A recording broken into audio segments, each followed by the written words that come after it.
Eu acredito, Lívia, que essa é uma característica fundamental da proposta que está sendo apresentada, né, que é o IVA dual, mas, por outro lado, é um dos grandes obstáculos a serem superados. Eu acredito que é um grande problema da proposta, porque, em primeiro lugar, a substituição dos impostos sobre valor agregado que nós já temos por impostos mais modernos, que sejam regidos pelo princípio do destino, onde o tipo de creditamento seja mais simples, mais amplo, mais direto. Tudo isso são aspectos muito positivos na reforma desses impostos. No entanto, estão insistindo muito na junção do ISS com o ICMS e com esses dois impostos se formar um novo IVA, que seria o IBS. Esse é um grande problema, porque os prefeitos sentem que isto pode implicar uma perda de autonomia muito grande para as suas respectivas administrações.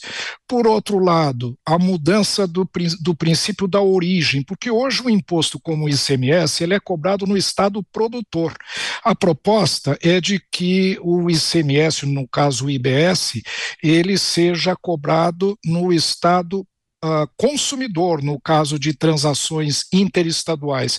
Esse é um problema que pode gerar também muita modificação nas expectativas de arrecadação e está gerando também muita incerteza.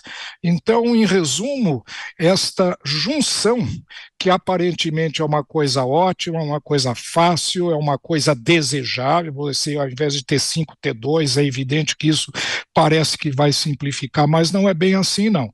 Juntar coisas desiguais, juntar coisas diferentes e tirar, digamos, de certa forma, a autonomia de entes federados está causando muita discussão e muito debate.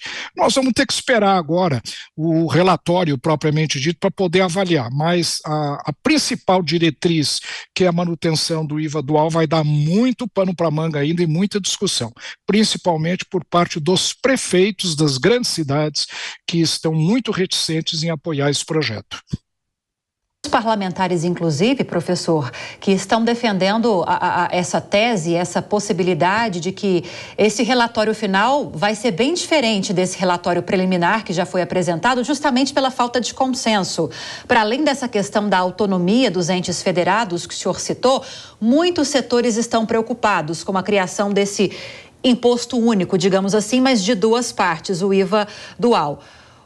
Essa questão que o senhor levantou, essa questão dos benefícios fiscais, o senhor não falou sobre isso, mas falou da situação de municípios e de estados. Há uma preocupação muito grande em relação a benefícios fiscais que foram concedidos por esses entes e com a criação desse imposto único, esses benefícios podem ficar comprometidos. Então, há uma discussão nesse sentido também.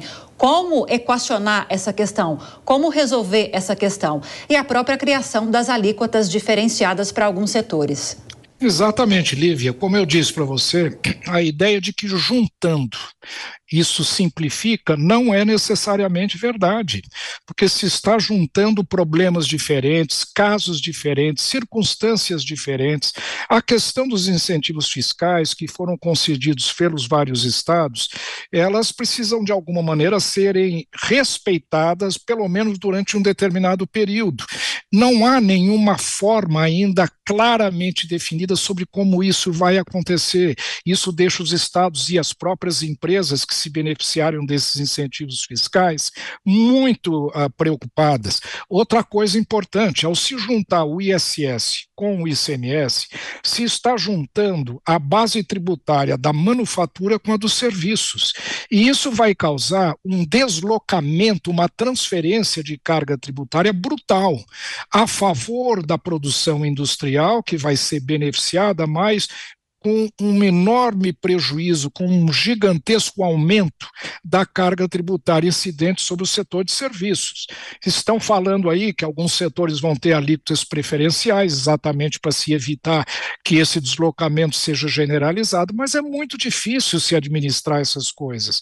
Inclusive, a diretriz que foi agora recentemente divulgada pelo Aguinaldo Ribeiro, diz que não serão setores que serão favorecidos, como, por exemplo, saúde e educação, mas sim produtos específicos, né?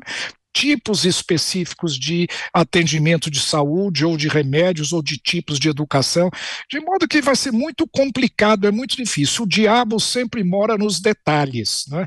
E essa, para mim, é a grande dificuldade que esse projeto vai enfrentar. E eu vejo, Lívia, pipocando por todos os lados, muitos focos de dúvidas, de insatisfações, mas eu acho que nós vamos ter que esperar o projeto em si, porque por enquanto nós só conhecemos essas diretrizes, que são muito vagas propositadamente. O que nós precisamos ver é o texto que vai ser apresentado, provavelmente na próxima semana, ou no máximo daqui uns 10 dias, e aí nós vamos ter a oportunidade de detalhar quais são os impactos desse projeto. Mas, se você me perguntar, eu acho que os obstáculos serão muito grandes e eu diria que há que haver muita flexibilidade para que a reforma tributária brasileira continue, né, na pauta e chegue a bom termo. Nessa edição, inclusive, professor, a gente falando sobre essa questão de alíquotas diferenciadas para alguns setores, nós trouxemos uma preocupação do setor da educação, levantamentos mostrando que, caso não haja essa alíquota diferenciada, as mensalidades, por exemplo, só de faculdades ou universidades privadas possam ter um aumento de 20%. O próprio setor do agro tem uma preocupação em relação a isso, já alertaram para a possibilidade de aumento no preço dos alimentos, uma oneração ainda maior da cesta básica, que pode ter um aumento de mais de 20%. O senhor acredita, então, que a definição de alíquotas diferenciadas, pelo menos para esses setores mais importantes, não seria uma estratégia bem-vinda? Bom, o primeiro ponto que eu faria é o seguinte: nós estamos falando de uma reforma tributária e não conhecemos as alíquotas ainda. Não nos foram apresentadas qual vai ser a alíquota do conjunto desses dois impostos, o CBS e o IBS. Vai ser 25, 26, 28, 30. Veja o nível de indefinição com que o debate está sendo conduzido. Não conhecemos a alíquota. Segundo, há quase que uma concordância generalizada que alguns setores vão ter aumento de carga tributária, como é o setor de serviços. Agora, isso parte de um pressuposto equivocado, eu diria até uma falácia, de que o setor de serviços é subtributado no Brasil e que seria justo começar a tributá-lo mais pesadamente. Isso simplesmente não é verdade.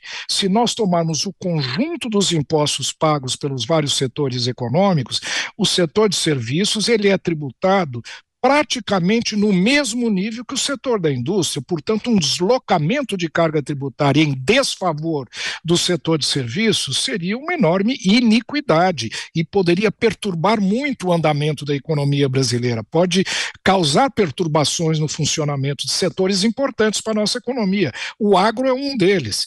É muito difícil nós imaginarmos agora o produtor rural, que são produtores familiares, a maior parte deles famílias e propriedades pequenas, terem que se transformar em contribuintes do IVA, passariam a ter necessidade de ter uma contabilidade empresarial, ter que contabilizar os seus débitos, créditos, coisa que, quem sabe, até institucionalmente, não seja adequado a esse setor da economia. Portanto, eu acho que na busca de um modelo perfeito, um modelo que seja o mais parecido possível com o que existe nos países mais avançados, estejamos aqui no Brasil cometendo alguns equívocos, alguns exageros, e isso pode dificultar o andamento da reforma tributária. Pois é, professor Marcos Cintra, a gente segue acompanhando bem de perto e bem atentamente essas discussões sobre a reforma tributária e agradeço demais ao senhor pela entrevista. Boa noite, bem-vindo sempre. Boa noite, prazer é meu.